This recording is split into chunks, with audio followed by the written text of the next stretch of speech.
Hello everyone. तो कल हमने 30 तक अपने टेस्ट सीरीज़ के क्वेश्चन अटैम्प्ट कर लिए थे। आज हमें 31 से करना है कंप्लीट। तो ये मैं अभी मैं कल से नेक्स्ट दूसरी टेस्ट सीरीज़ जो रहेगी वो यूपीपीसीएस स्पेशल की रहेगी। तो आप ज़रूर अटेंड कीजिएगा।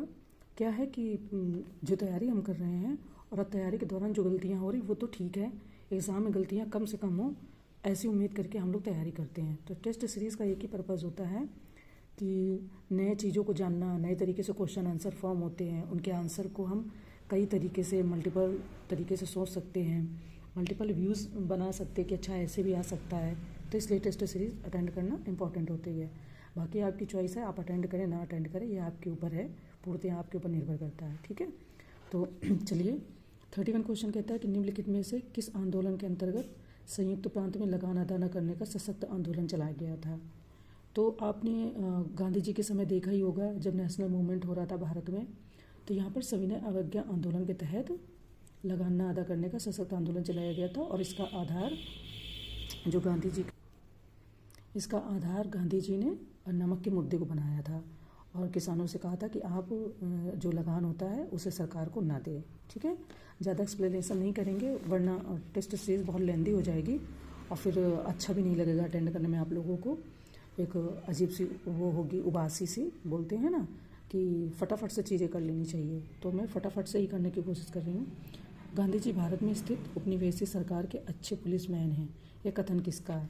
देखिए कथन कारण का एक कल भी क्वेश्चन हमने कथन का सॉल्व कराया था, कहीं कहीं पूछ लेते हैं, है ना। तो देखिए 32 में क्या पूछ रहे हैं कि निम्नलिखित में से कौन सी मांग गांधी जी के 11 सूत्री मांगों में शामिल नहीं थी। यहाँ पर नहीं थी, है ना। तो लगान में 50% की कमी की जाए, रक्षात्मक शुल्क लगाए जाएं, सिविल सेवा तथा सैन्य व्यय में 50% की कमी की जाए। इनमें से कौन सा सत्य नहीं है ऐसा पूछा है, तो आपका ये सत्य नहीं है ना। तो ये सत्य क्यों नहीं है, क्योंकि नमक पर जो कानून सरकार ने लगाया था उसको गांधी जी ने कहा था कि ख़त्म कर दिया, समाप्त कर दिया जाए, जो कर लगाया था, ना कि कम किया जाए। कम करने का मतलब है कि आप कुछ लगा सकते कुछ मात्रा में, कुछ परसेंटेज में, पर गांधी जी ने कहा था क्योंकि ये सभी भारतीयों की नीड थी और गांधी जी का ऐसा सोचना था कि मतलब पूरा ही कर ख़त्म कर दिया जाए। तो यहाँ पर ए नंबर हो जाएगा 33। तो जो 33 है, गांधी जी भारत में स्थित उपनिवेशी सरकार के अच्छे पुलिसमैन हैं, ये कथन किसका है। तो ऐसे वक्तव्य या कथन का क्वेश्चन आता रहता है। तो ये कथन एलन विल्किंसन का है और ये भी दांडी मार्च की यात्रा जब कर रहे थे तो उसके संदर्भ में उन्होंने कहा था कि गांधी जी भारत में उपनिवेशी सरकार के अच्छे पुलिसमैन हैं। ठीक है, देखिए कांग्रेस के कराची अधिवेशन की अध्यक्षता निम्नलिखित में से किसके द्वारा की गई थी। तो ये आप सभी को पता ही होगा, सिंपल क्वेश्चन है, ज़्यादा टफ नहीं है। तो ये इसकी अध्यक्षता सरदार वल्लभ भाई पटेल ने की थी। और ये इम्पोर्टेंट क्यों है, क्योंकि यहाँ पर जो कांग्रेस है उसने अपने स्वराज्य की बात को दोबारा दोहराया था और यहीं पर फंडामेंटल राइट जो हमारे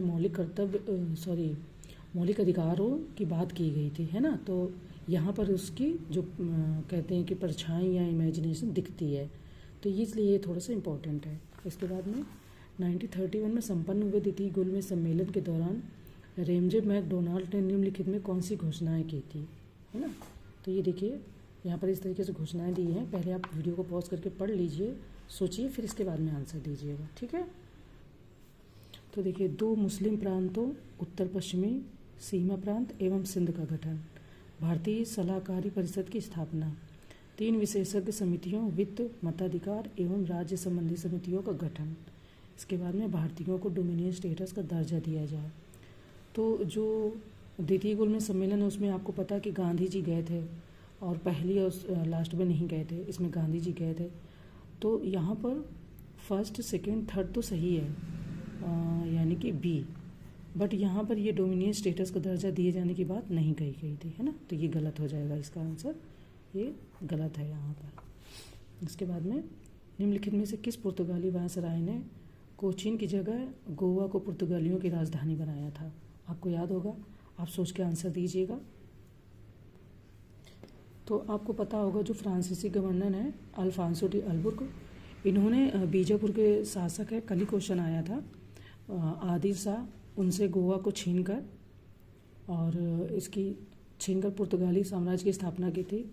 अल्बुर के बाद नीनो डी कूना भारत आया और उसने 1530 में कोचीन की जगह गोवा को पुर्तगालियों की राजधानी बनाया। उसने सेंट टोमे तथा हुगली में पुर्तगाली बस्तियां भी बसाई थी, है ना। तो फिर नीनो डी कूना हो जाएंगे इसके। निम्नलिखित में से कांग्रेस के किस अधिवेशन में पहली बार वंदे मातरम गाया गया? तो ये भी बहुत सिंपल है, ये तो हर किसी ने पढ़ रखा है, 1896 के कलकत्ता अधिवेशन में, है ना। इसके बाद में सर्वप्रथम भारत को कब डोमिनियन स्टेटस का दर्जा देने की बात कही गई, है ना। भारत क्योंकि डोमिनियन स्टेटस की मांग की जा रही थी ना, पहले तो इसी की मांग की जा रही थी। तो जो द्वितीय विश्व युद्ध के बाद भारतीयों का समर्थन प्राप्त किया था उन्होंने वायसराय लिन लिथगो ने 1940 में, और अगस्त प्रस्ताव पेश किया गया था, है ना। तो 1940 के अगस्त प्रस्ताव द्वारा देने की बात कही गई थी, क्या? डोमिनियन स्टेटस, ठीक है। निम्नलिखित में से कौन भारत में नियुक्त एकमात्र यहूदी वायसराय थे? ऐसे क्वेश्चन पूछ लेता है खास करके यूपीपीसीएस के स्पेशल में या करंट में, है ना, कि कौन एकमात्र था। तो लॉर्ड रीडिंग थे। ये अपनी प्रतिभा के दम पर इंग्लैंड के मुख्य न्यायाधीश भी बने थे, और आपको पता होगा इन्हीं के समय भारत में प्रिंस ऑफ वेल्स आए थे, का आगमन हुआ था, जिसका पूरे भारत में बहिष्कार किया गया था, काले झंडे दिखाए गए थे, है ना। चलिए अब हम देखते हैं 40 नंबर क्वेश्चन। रॉबर्ट क्लाइव ने सेना के 3 केंद्रों की स्थापना कहाँ की थी?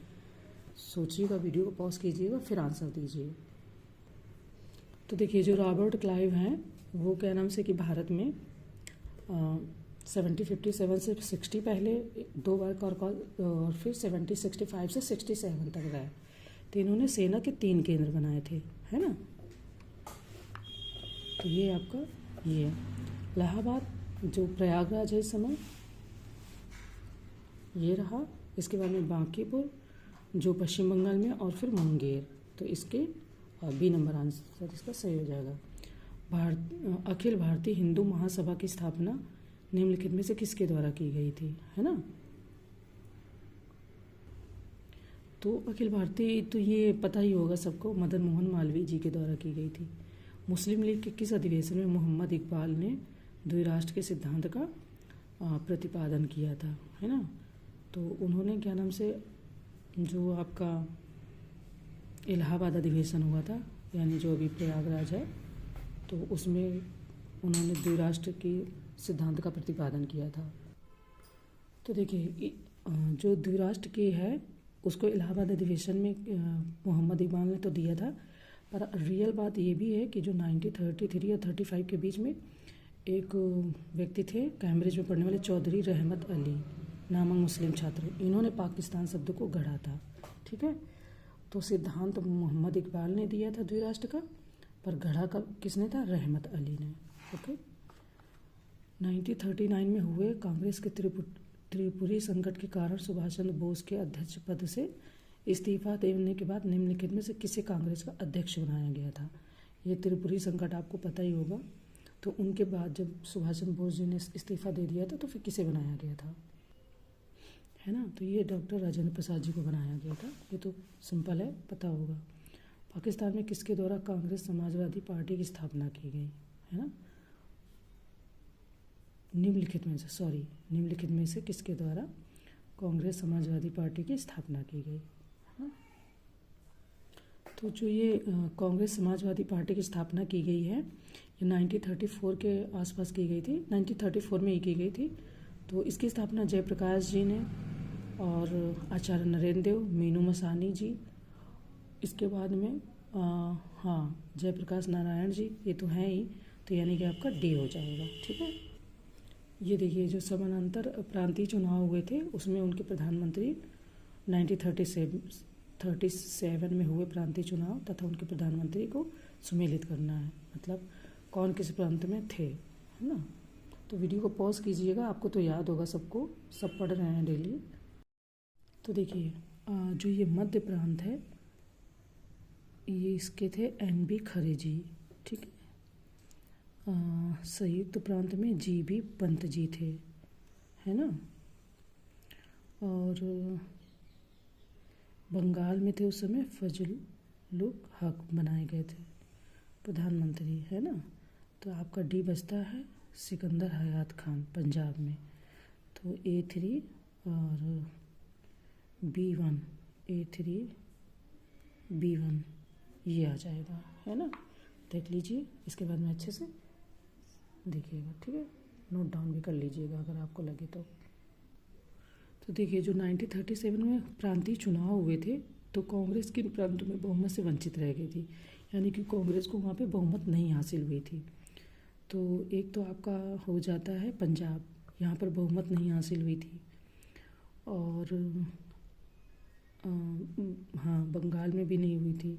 और ये आपका आ जाता है सिंध, जो अभी इसका कुछ पार्ट पाकिस्तान में चला गया है, तो यहाँ पर इसको बहुमत नहीं प्राप्त हुई, तो इसके हिसाब से C नंबर आ जाता है, ठीक है। भारत में क्रांतिकारी गतिविधियों का प्रारंभ सर्वप्रथम किस जगह पर से हुआ था? तो प्रारंभ तो 1980 की विद्रोह समिति की रिपोर्ट है, उसके हिसाब से जो क्रांतिकारी गतिविधियाँ वो महाराष्ट्र से स्टार्ट हुई थी। जो एक आपको याद होगा, रामोसी कृषक दल ने एक अंग्रेज़ों को खदेड़ने की योजना बनाई थी, और यहीं से इसका माना जाता है ना। तो फिर बॉम्बे नेटिव जनरल लाइब्रेरी और नेटिव इम्प्रूवमेंट सोसाइटी की स्थापना किसने की थी, है ना। तो संस्थाओं के बारे में ज़रूर आता है, मैं आपको सारी संस्थाओं के पिक तो शेयर कर चुकी हूँ अपने टेलीग्राम चैनल पर। मैं उसके बारे में शॉर्टेस्ट ट्रिक जो मैंने बना रखी है, जिसे मुझे याद रहता है, वो भी मैं शेयर कर दूँगी। हो सकता है आपको फ़ायदा हो, ना हो अगर आपकी अपनी कोई शॉर्ट ट्रिक हो या आपको याद हो जाता हो तो वेल एंड गुड, ठीक है। तो चलिए हम अपना 48 नंबर देख लेते हैं। तो इसमें बाल शास्त्री जाम्बेकर जी ने इसकी स्थापना की थी, नेटिव जनरल लाइब्रेरी और नेटिव इम्प्रूवमेंट सोसाइटी की, ठीक है। अब हम देख लेते हैं 49 नंबर क्वेश्चन। देखिए, ब्रह्म समाज की सदस्यता ग्रहण करने पर देवेंद्रनाथ टैगोर ने केशव चंद्र सेन को समाज का नया आचार्य नियुक्त किया, है ना। दोनों कथनों पे विचार करना है। सेन के प्रयत्नों से शीघ्र ही इसकी शाखाएं बंगाल से बाहर संयुक्त प्रांत, बम्बई, मद्रास एवं पंजाब में भी खुल गई। ये जो संयुक्त प्रांत एक शब्द आता है ना, इसके बारे में आपको जानकारी हो तो आप ज़रूर कमेंट में बताइएगा कि अब ये भारत में किस जगह को बोला जाता है, मतलब अभी किस जगह पर है, और ये तब संयुक्त प्रांत बोला जाता था तो ये कौन सी जगह थी। अगर आप में से किसी को पता हो तो ज़रूर बताइएगा। वैसे इसका आंसर C हो जाएगा, दोनों ही सही है, खुल गई थी, ठीक है। आ जाते हैं 50 नंबर क्वेश्चन में। कांग्रेस के खिलाफ स्वराज पार्टी के बारे में कांग्रेस खिलाफत स्वराज पार्टी के बारे में निम्नलिखित में कौन सा कथन असत्य है? सबसे पहले तो इसे मार्क कर लीजिए। CR दास स्वराज पार्टी के अध्यक्ष तथा मोतीलाल नेहरू इसके सचिव चुने गए। स्वराज पार्टी को 1923 में संपन्न हुए सेंट्रल लेजिस्लेटिव असेंबली के चुनावों में उल्लेखनीय सफलता प्राप्त हुई। तो इसे आपको याद कर रखना है कि इसमें से कौन से इसके कथन सही है। इसके बाद में गांधी जी ने स्वराजियों द्वारा विधान परिषदों का सदस्य बनने की पहल का भी समर्थन नहीं किया। सार्वजनिक सुरक्षा विधेयक पर सरकार की पराजय स्वराजियों की महत्वपूर्ण उपलब्धि थी। तो आपको 4 ऑप्शन दिए गए, इसमें से कौन सा ऑप्शन सही है? तो ये इसका गलत है, क्यों, मैं बताती हूँ। तो इसका कथन कुछ दूसरा है कि प्रारंभ में स्वराजी ही बोलते थे, जो स्वराजी के सदस्य थे वो बोलते थे कि हम जाएंगे लेजिस्लेटिव असेंबली में निर्वाचित होकर और हम वहाँ पर सरकार के काम में बाधा उत्पन्न करेंगे, ऐसा इनका कहना था। तो पहले गांधी जी इसके लिए सहमत नहीं थे, पर जब गांधी जी को बंद कर लिया गया था, पकड़ के जेल में बंद किया गया था, तो गांधी जी ने कभी नहीं समर्थन किया। ये यहाँ पर गलत हो जाएगा थोड़ा सा, ठीक है। 1951-52 में हुए प्रथम आम चुनाव के संबंध में निम्नलिखित कथनों पर विचार कीजिए। इस चुनाव में कांग्रेस ने केंद्र और सभी राज्यों में सरकार बनाई। इस चुनाव में 40% मतदान योग्य महिलाओं ने मतदान किया। तो इसमें कौन सा सही हो जाएगा, ऐसा इन्होंने पूछा है। तो इसके वैसे दोनों कथन सही है, क्योंकि इसमें महिलाओं ने भी मतदान किया था और इसमें कांग्रेस को भारी बहुमत से विजयी कह सकते हैं, एक तरीके से हुई थी, उसे मतलब जीत प्राप्त हुई थी, ऐसे ऐतिहासिक जीत, है ना। तो आपका 51 का दोनों सही हो जाएंगे, यानी सी आंसर सही हो जाएगा। अब दिया है कथन फर्स्ट को कथन सेकंड से सुमेलित कीजिए। आचार्य महिला समाज, भारत महिला परिषद, भारत स्त्री महामंडल और भारतीय महिला विश्वविद्यालय। तो इसका देखिए भारत स्त्री महामंडल, ये तो आपका देखिए इसमें जो ये ए है ये यहाँ आएगा, ठीक है। और ये जो है ये रमाबाई रानाडे में जाएगा, भारत महिला परिषद। और जो आपका भारत स्त्री महामंडल है ये तो आपको पता ही होगा, इलाहाबाद में सरला देवी चौधरानी जी ने वो किया था। इसके बाद में भारतीय ये जाएगा डी के करवे, है ना।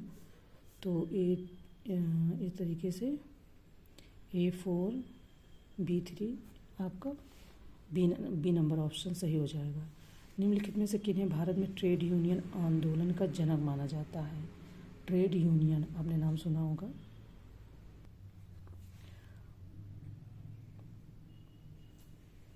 तो NM लोखंडे जी ये ट्रेड यूनियन के जनक माने। नारायण मेधाजी लोखंडे, है ना, नारायण मेधाजी लोखंडे इनको माना जाता है।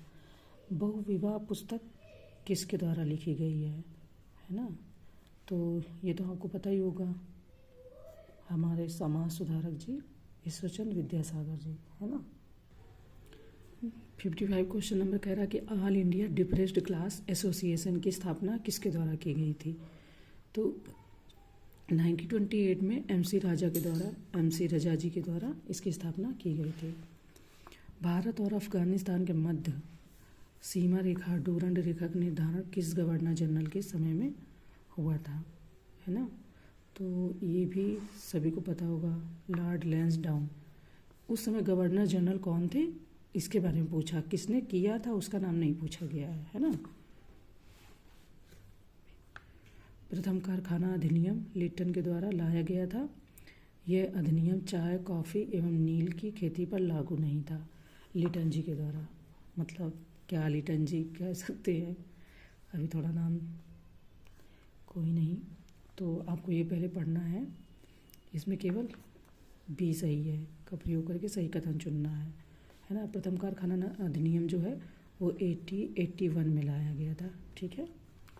कलकत्ता में मुस्लिम शिक्षा के विकास के लिए प्रथम मदरसा की स्थापना किसके द्वारा की गई थी? प्रथम है इसलिए थोड़ा इम्पोर्टेंट रहता है, तो वॉरेन हेस्टिंग के द्वारा की गई थी 81 में, ठीक है। उसके बाद में निम्नलिखित कथनों पर विचार कीजिए। रेडिकल डेमोक्रेटिक पार्टी की स्थापना द्वितीय विश्व युद्ध के दौरान मित्र राष्ट्रों की सहायता करने के उद्देश्य से की गई थी। इसकी स्थापना सुभाष चंद्र बोस जी द्वारा की गई थी, है ना। तो इसमें दोनों कथनों को पढ़ना है, इसके बाद बताना है कि कौन सा सही है। तो वैसे इसमें फर्स्ट ऑप्शन ही सही है। दूसरा जो इसका बोला जा रहा है कि सुभाष चंद्र बोस जी द्वारा की गई थी, तो नहीं, इसकी स्थापना, क्योंकि इसकी स्थापना एम.एन. रॉय जी द्वारा की गई थी 1940 में, है ना। तो फिर दूसरा ऑप्शन अपने आप गलत हो जाता है। इसके बाद में Indian national trade union Congress की स्थापना भारतीय स्वतंत्रता से 6 माह पूर्व की गई थी। इसके प्रथम अध्यक्ष सरदार वल्लभ भाई पटेल थे, है ना। तो जो एक यहाँ पर बोला जा रहा है कि 6 माह पूर्व की गई थी, तो ये यहाँ पर गलत हो जाएगा। यहाँ पर 3 माह पूर्व की गई थी, है ना, तो ये गलत हो गया। तो यहाँ पर दूसरा सही हो जाएगा। इसके बाद में आ जाते हैं 62। निम्नलिखित में से किसके द्वारा भारत छोड़ो आंदोलन का विरोध किया गया? कम्युनिस्ट पार्टी ऑफ इंडिया द्वारा, अकाली दल, हिंदू महासभा या उपर्युक्त सभी। तो इसमें जो क्रिप्स मिशन है उसकी असफलता के पश्चात आपको पता है 1942 में ग्वालियर टैंक मैदान बम्बई में अखिल भारतीय कांग्रेस समिति की जो बैठक हुई थी, है ना। तो फिर उस समय जो ये तीनों हैं इनके द्वारा इसका मतलब विरोध किया गया था। 1921 में गठित प्रेस इंक्वायरी कमेटी की अध्यक्षता किसके द्वारा की गई थी? ठीक है, तो देखिए 63 नंबर क्वेश्चन देख लेते हैं। 1921 में गठित प्रेस इंक्वायरी कमेटी की अध्यक्षता किसके द्वारा की गई थी? तो जो भारतीय समाचार पत्र पर कठोर प्रेस कानूनों की समीक्षा करने हेतु 1921 में वो तेज बहादुर सप्रू द्वारा की गई थी, है ना। इसके बाद में निम्नलिखित में से किस आयोग के द्वारा 1904 के भारतीय विश्वविद्यालय अधिनियम की आलोचना की गई थी, है ना, किस आयोग के द्वारा? तो इसमें आपका हो जाएगा सैडलर आयोग, है ना, ठीक है। इसके बाद में स्ट्रेची आयोग का गठन किस उद्देश्य से किया गया था, मतलब इसका उद्देश्य क्या था? तो जो ये आपका है क्वेश्चन, तो जैसे शिक्षा में सुधार हेतु, भू राजस्व के निर्धारण हेतु, अकाल के कारणों का आकलन करने के लिए, कारखानों में मजदूरों की दशा के आकलन हेतु, है ना। तो आपको तो पता है ना कि अकाल पड़ा था 1876 के आसपास। तो फिर जो स्ट्रेची आयोग है इसका उद्देश्य अकाल की समीक्षा के लिए ही किया गया था, ठीक है। चलिए नेक्स्ट क्वेश्चन चलते हैं। देखिए इंग्लैंड में ब्रिटिश इंडिया सोसाइटी की स्थापना किसके द्वारा की गई थी? तो जैसे गदर पार्टी मूवमेंट है या गदर पार्टी की स्थापना, वैसे ही कुछ सोसाइटी हैं जिनकी इंडिया से बाहर भी स्थापना की गई थी, तो उसके बारे में पूछ लेते हैं, है ना। तो आपको याद रखना, फिलहाल विलियम एडम्स जी के द्वारा इंग्लैंड में ब्रिटिश इंडिया सोसाइटी की स्थापना की गई थी, ठीक है। तो देखिए जब गांधी जी का आगमन होता है, इसके बाद में कई सारे आंदोलन होते हैं, है ना। तो ये प्रथम असहयोग आंदोलन, प्रथम जन आंदोलन, प्रथम सविनय अवज्ञा आंदोलन, प्रथम भूख हड़ताल आंदोलन। तो यहाँ पर प्रथम सविनय अवज्ञा आंदोलन हो गया आपका, तो ये चंपारण सत्याग्रह हो जाएगा, है ना। तो देखिए इस तरीके से हमारा जो सी ऑप्शन है ये सही हो जाएगा, ठीक है।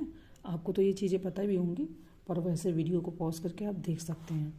1944 में आए राजगोपालाचारी फार्मूला का उद्देश्य क्या था, है ना। तो देखिए पहला क्या है, संवैधानिक गतिरोध दूर करना, कांग्रेस एवं मुस्लिम लीग के मध्य सहयोग बढ़ाना, अप्रत्यक्ष रूप से पृथक पाकिस्तान की अवधारणा का प्रस्ताव, या उपयुक्त में से सभी। तो इसमें क्या उद्देश्य था यह पहले आपको बताना है, ठीक है।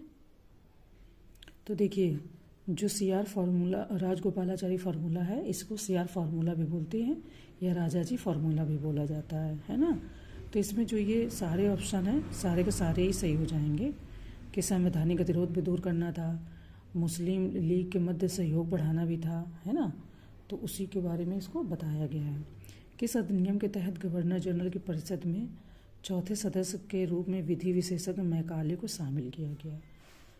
तो जैसे ये आयोग या अधिनियम होते हैं, इनके भी क्वेश्चन पूछते हैं हिस्ट्री में,